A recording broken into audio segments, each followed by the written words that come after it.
Hello दोस्तों, कैसे हो आप लोग। उम्मीद करते हैं कि आप लोग अच्छे होंगे। तो दोस्तों, आज की इस क्लास में हम लोग संस्कृत पढ़ेंगे, जिसमें हम लोग चैप्टर 1 देखेंगे, जिसका नाम है मंगलम। ये जो आपका मंगलम चैप्टर है ना, इस चैप्टर में जितना भी महत्वपूर्ण ऑब्जेक्टिव प्रश्न है जो आपके बोर्ड परीक्षा 2025 के लिए इम्पोर्टेंट है, उन सारे प्रश्नों को आज की इस क्लास में हम लोग देखेंगे।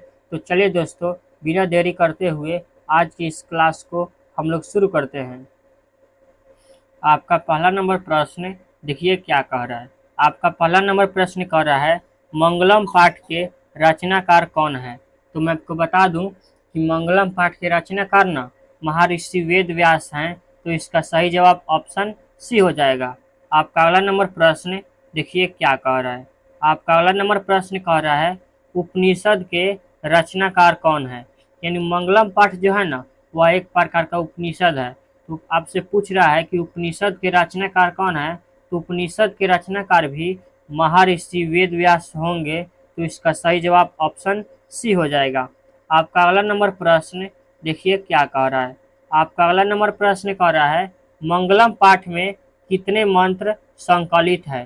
तो मैं आपको बता दूं कि मंगलम पाठ में ना कुल 5 गो मंत्र संकलित है। तो इसका सही जवाब ऑप्शन बी हो जाएगा। आपका अगला नंबर प्रश्न देखिए क्या कह रहा है। आपका अगला नंबर प्रश्न कह रहा है, किसकी जय होती है। तो मैं आपको बता दूं कि सत्य सत्य का ना हमेशा जय होती है। तो इसका सही जवाब ऑप्शन ए हो जाएगा। आपका अगला नंबर प्रश्न देखिए क्या कह रहा है। आपका अगला नंबर प्रश्न कह रहा है, अणु से छोटा कौन है। तो मैं आपको बता दूं कि अणु से भी छोटा ना आत्मा है। तो इसका सही जवाब ऑप्शन बी हो जाएगा। आपका अगला नंबर प्रश्न देखिए क्या कह रहा है। आपका अगला नंबर प्रश्न कह रहा है, बहती नदी कहाँ मिलती है। तो मैं आपको बता दूं कि बहती जो नदी होती है ना, वह समुद्र में जाकर मिल जाती है। तो इसका सही जवाब ऑप्शन सी हो जाएगा। आपका अगला नंबर प्रश्न देखिए क्या कह रहा है। आपका अगला नंबर प्रश्न कह रहा है, जंतु के हृदय रूपी गुफा में क्या स्थित है। तो मैं आपको बता दूं कि जंतु के हृदय रूपी गुफा में न तत्व स्थित है। तो इसका सही जवाब ऑप्शन ए हो जाएगा। आपका अगला नंबर प्रश्न देखिए क्या कह रहा है। आपका अगला नंबर प्रश्न कह रहा है, देवलोक का मार्ग किससे प्राप्त होता है। तो मैं आपको बता दूं कि देवलोक का मार्ग न सत्य से प्राप्त होता है। तो इसका सही जवाब ऑप्शन बी हो जाएगा। आपका अगला नंबर प्रश्न देखिए क्या कह रहा है। आपका अगला नंबर प्रश्न कह रहा है, ब्रह्मा को प्राप्त करने के लिए विषय में बताया गया है। यानी ब्रह्मा को प्राप्त करने के लिए किस विषय में बताया गया है, यही आपसे पूछ रहा है। तो मैं आपको बता दूं कि ब्रह्मा को प्राप्त करने के लिए ना मुंडको उपनिषद में बताया गया है। तो इसका सही जवाब ऑप्शन डी हो जाएगा। आपका अगला नंबर प्रश्न देखिए क्या कह रहा है। आपका अगला नंबर प्रश्न कह रहा है, सत्य से क्या प्राप्त होता है।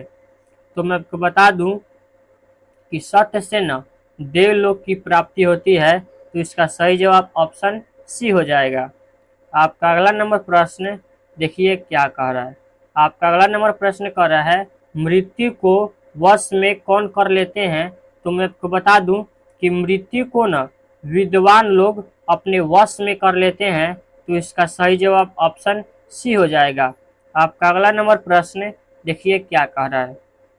आपका अगला नंबर प्रश्न कह रहा है, उपनिषद में किस महिमा का वर्णन किया गया है।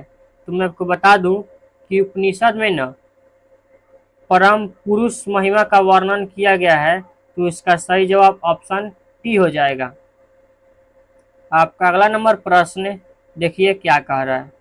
आपका अगला नंबर प्रश्न कह रहा है, किसकी जय होती है। तो मैं आपको बता दूं कि सत्य की न हमेशा जय होती है। तो इसका सही जवाब ऑप्शन ए हो जाएगा, सत्य। आपका अगला नंबर प्रश्न देखिए क्या कह रहा है। आपका अगला नंबर प्रश्न कह रहा है, उपनिषदों की संख्या कितनी है। तो मैं आपको बता दूं कि उपनिषद की कुल संख्या जो है ना, वह 105 है। तो इसका सही जवाब ऑप्शन सी हो जाएगा, 105। आपका अगला नंबर प्रश्न देखिए क्या कह रहा है। आपका अगला नंबर प्रश्न कह रहा है, आत्मा के गूढ़ रहस्य की किसमें व्याख्या की गई है? तो मैं आपको बता दूं कि आत्मा की गूढ़ रहस्य को न कठोपनिषद में बताया गया है, तो इसका सही जवाब ऑप्शन बी हो जाएगा, कठोपनिषद।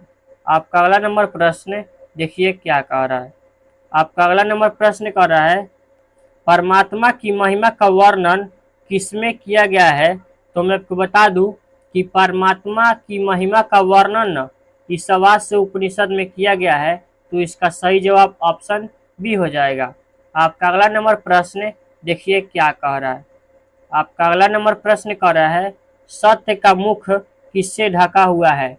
तो मैं आपको बता दूं कि सत्य का जो मुख होता है ना, वह हिरण्मय पात्र से ढका हुआ है, तो इसका सही जवाब ऑप्शन डी हो जाएगा। आपका अगला नंबर प्रश्न देखिए क्या कह रहा है। आपका अगला नंबर प्रश्न कह रहा है, ज्ञानी लोग और अज्ञानी लोग में अंतर किसमें बताया गया है? तो मैं आपको बता दूं कि ज्ञानी लोग और अज्ञानी लोग में अंतर जो बताया गया है ना, वह आपका है श्वेताश्वेत उपनिषद में, तो इसका सही जवाब ऑप्शन सी हो जाएगा।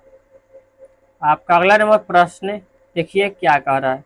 आपका अगला नंबर प्रश्न कह रहा है, सत्य का खजाना कहाँ है? तो मैं आपको बता दूं कि सत्य का जो खजाना है ना, वह देवलोक में है, तो इसका सही जवाब ऑप्शन सी हो जाएगा। तो दोस्तों इस चैप्टर में कुल 19 ऐसे प्रश्न हैं जो आपके बोर्ड परीक्षा 2025 के लिए इम्पोर्टेंट है। तो दोस्तों आज की इस क्लास को हम यहीं पर समाप्त करते हैं और मिलते हैं कल क्लास में। तब तक के लिए धन्यवाद।